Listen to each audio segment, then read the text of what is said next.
Holocaust deniers and Gaza genocide deniers use the exact same tactics to deny genocide. Holocaust deniers have the Auschwitz swimming pool, whilst Gaza genocide deniers have the Gaza beach.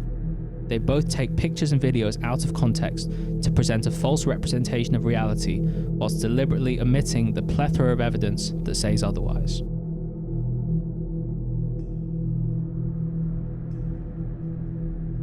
As the ceasefire came into effect, online Zionist propagandists seemed to care about one thing and one thing only: the hostages. Just kidding. They were furious that Palestinians were expressing joy at what they hoped might be the end of their annihilation. In fact, some went so far as to claim that Palestinians celebrating the ceasefire somehow disproved that a genocide in Gaza was taking place. This has been a recurring propaganda tactic throughout the genocide. The idea that any visible sign of happiness from Palestinians automatically invalidates the evidence of genocide. We've seen this bizarre logic over and over again. Some examples include: genocide is when no beach, genocide is when no dance, and genocide is when no music. As absurd as these arguments are, there's something particularly disturbing about them. They mirror Holocaust denial almost exactly. Specifically, they replicate a known denial tactic often summarized as Auschwitz was a holiday camp. Now let's go into the soccer teams, the theater, and the sewing rooms that existed in the camps. All this is real footage during the war, not to mention the swimming pools. Why would they have soccer and swimming pools to the people they're about to exterminate? What Holocaust deniers often do is show images or footage of concentration camp prisoners engaging in recreational activities, playing football, making music, swimming, or eating a meal, to suggest that the camps weren't really that bad. These images are often taken out of context, many of them produced at the Theresienstadt ghetto, which the Nazis staged to deceive international observers into thinking conditions were humane. Other images are outright fabrications, but even when the images are real, they are not representative of the daily reality of camp life. And those swimming pools still exist to this day. Here they are. Finally, we have the Auschwitz swimming pool. Yes, that's right, swimming pool. A beautiful pool with a diving board and starters blocks for races. Holocaust deniers weaponize these exceptions to argue that the overwhelming suffering, starvation, and murder weren't real or were exaggerated. Sound familiar? This is a fake-ass genocide. We now see that same strategy applied to Gaza.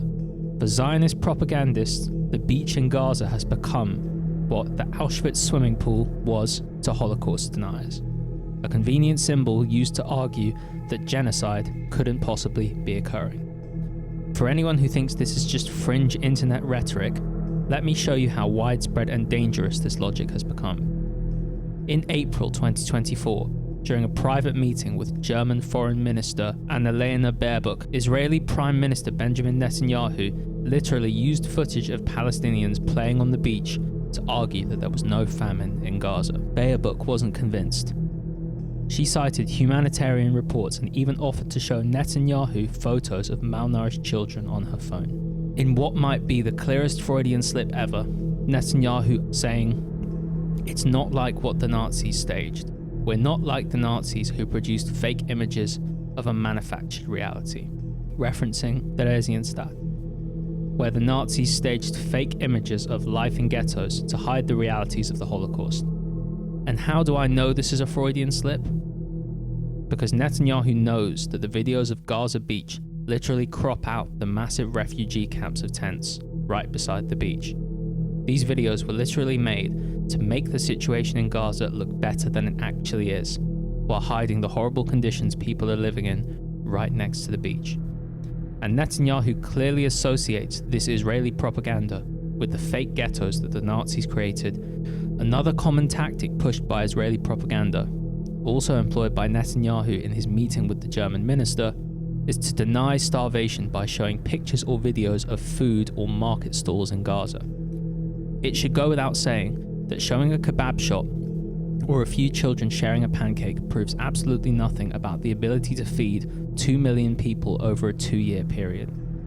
It's the same flawed logic that Holocaust deniers use when they point to the markets or the bar in the Warsaw Ghetto to deny the starvation of 80,000 Jews, despite clear evidence that they died from hunger. As it should go without saying, the presence of some food does not disprove widespread starvation, and these tactical similarities extend further. Zionist propagandists often argue that because many Gazans don't look skeletal, there must be no starvation. But if you've ever seen liberation footage from Nazi camps, you'll notice something similar. While some inmates were severely emaciated, many looked also relatively normal. That didn't mean they weren't starving. It meant the process hadn't yet reached its most visible stage. Mein Name ist Hella Goldstein. Ich erzähle meine Belebung, was ich überleben habe in den Lager Birkenwalde. Sehr schmutzig und sehr gedrängt haben wir sich. Und ohne Essen, ohne Wasser und überhaupt, das war kein Leben für uns. Wir haben gedacht, dass wir schon das Überleben nicht mehr. But back to Gaza's beach.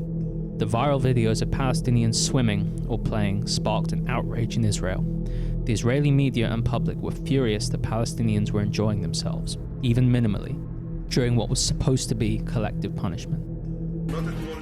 הכי מרגיזות שראיתי תקופה ארוכה זה היה תמונות של העזתים מבלים בחוף הים, ואני מחבר את זה לעוד תמונות שראינו אתמול, שעוד יותר מרתיחות ולא נותנות מרגוע. נגיע לאנשים האלה שם מוות, מוות קשה, מוות בייסורים, ובמקום זה אנחנו רואים אותם מבלים בים, ובסטלבט שלהם ובכיף שלהם. האנשים האלה, אין שם חפים מפשע ברצועת, חפים מפשע, והעובדה שהם עכשיו מבלים בים שנייה אחת, והעובדה שהם מבלים בים, במקום לרעוב, במקום להיות מטורטרים, במקום לעבור איסורים קשים, במקום להתחבא מהפגזות, הם מבלים בחוף הים. The backlash in Israel was so extreme that the IDF then bombed the beach and forced all Palestinians living next to it to evacuate, and then imposed a ban on Palestinians swimming or fishing, even during the hottest days of the year, to ensure that the refugee population could not experience even brief moments of relief. Genuinely, what the fuck? As grim as this all is, there was one small moment of joy. When the Gaza aid flotilla attempted to break the siege on Gaza, the Israeli Navy was so distracted dealing with it, for a brief window of time, Gaza's fishermen were able to go out and catch fish.